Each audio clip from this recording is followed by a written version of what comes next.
It always happens. The moment a man begins to master wealth, Babylon fights back. Not the city itself, but its invisible forces. The whispers, the envy, the soft hands offering false comfort. But the world is not designed for builders. It is designed to consume them. And Akkad, even with his empire rising, was no exception. He had fattened his purse, multiplied his gold, trained his son. He had become not just a wealthy man, but a walking standard.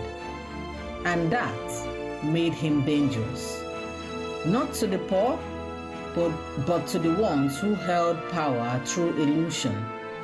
You see, Babylon's elite thrived not by helping others rise, but by keeping them dependent. They offered loans with smiles and interest with blades. They wrapped chains in velvet and sold debt as a gift. And here was Akkad, teaching men how to break free, how to save, invest, lead, how to become sovereign. That made him a threat to the ones who controlled with gold, but never taught how to make it. So they tried to silence him, not with swords, but with something sharper, doubt. They whispered, he was lucky. He had help. He's only rich because he saved during easy times. Does that sound familiar? It's the same lie told today about anyone who breaks free. He just got in early. She had a mentor. They started with more. But Babylon, like life, doesn't reward excuses. It rewards execution. Akkad didn't flinch because he knew what most forgot.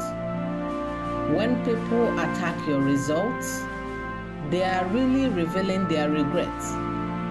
So he kept teaching, kept building, not without cost, because every builder reaches this point when the climb becomes lonely, when the silence gets heavy, when your old circle starts shrinking, not because they hate you, but because you've outgrown the prison they still call home. This is where most quit, not from failure, but from emotional exile.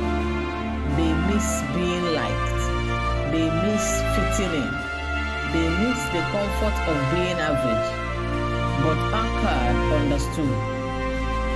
Comfort is the currency of the poor, and he wasn't willing to trade truth for applause.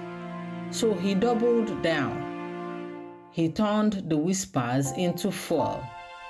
He turned the resistance into rhythm. Because the wealthiest in Babylon weren't the ones with the most gold. They were the ones who could still move forward while being misunderstood.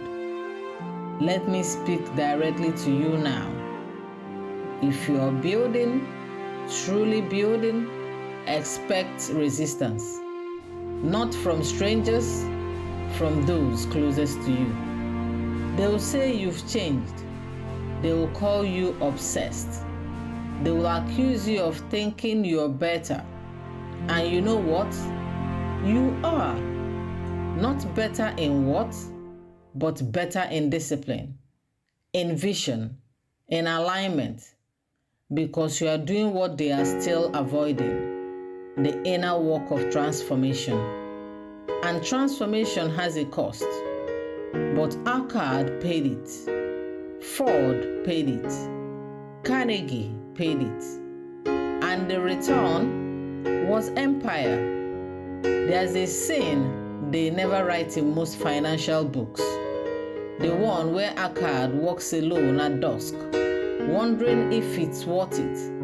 The gold is growing, the students are learning, but the city feels colder, more distant. That's the paradox of progress. You rise, but you rise alone. Until you build others who can rise with you. That was Akkad's real wealth. Not the coins, but the people, the community, the army of thinkers he created. Men who no longer bowed to bad habits. They began to rise too. And when Babylon saw not just one rich man, but dozens, the city shifted, because that's how real change begins. Not through law, but through personal mastery that becomes contagious. And now you are at that edge. The world may not understand you. They may call your habits boring, your frugality strange, your routines too rigid. But that's the price of sovereignty. That's the signal you are almost there. So let them whisper, let them laugh, let them question. Because soon, the same ones who mocked you will come asking for your map. And you, like Akkad, will have the choice to hide it or to hand it down, to become the teacher, the bridge, the builder of others. Because wealth is only powerful if it sets more people free. Babylon resisted Akkad, and still he rose. Because his foundation wasn't popularity, it was principle. The principle of keeping what you earn, guarding what you save, growing what you guard, sharing only what you've mastered. That's not just a financial system, that's a philosophy of life. And if you live by it, you won't just get rich, you will become irreplaceable, unshakable, legacy worthy.